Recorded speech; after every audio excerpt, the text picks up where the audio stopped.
Mark had always been fascinated by the forest behind his house. It was a dense, dark forest, with tall trees and thick undergrowth. Legend had it that the forest was haunted, and that those who entered never returned. Mark didn't believe in ghosts, but he couldn't resist the lure of the forest.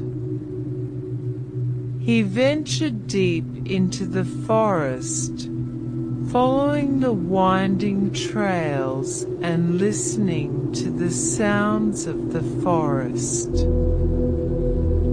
But as he went deeper, he began to hear whispers.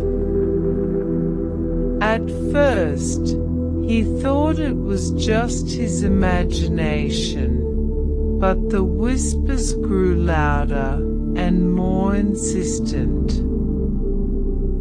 They seemed to be calling out to him, begging him to stay. Mark tried to leave the forest, but he couldn't find his way back. The trees all looked the same, and the trail seemed to lead him in circles. He was lost, with no way out. The whispers grew louder and more menacing, and Mark realized that he was not alone in the forest. There were things moving in the shadows, watching him. He tried to run, but the forest seemed to swallow him up, pulling him deeper and deeper into its depths.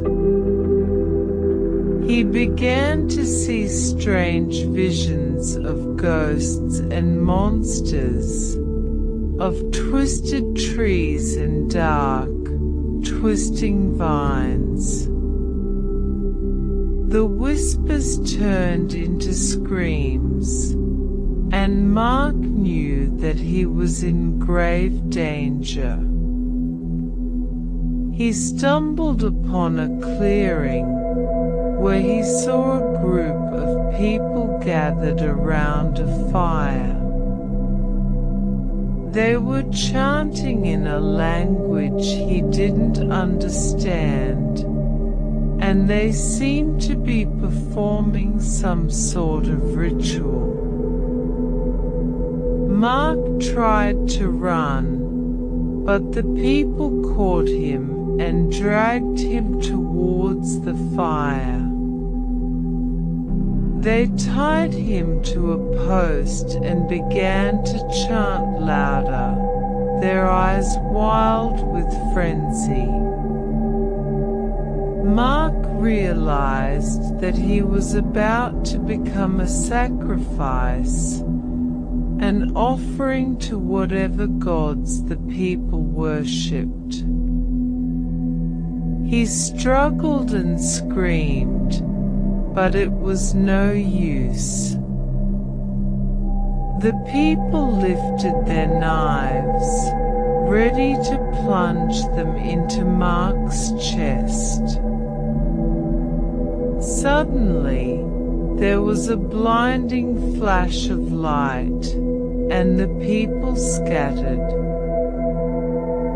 Mark was left alone in the clearing, free to make his way back to the safety of his home.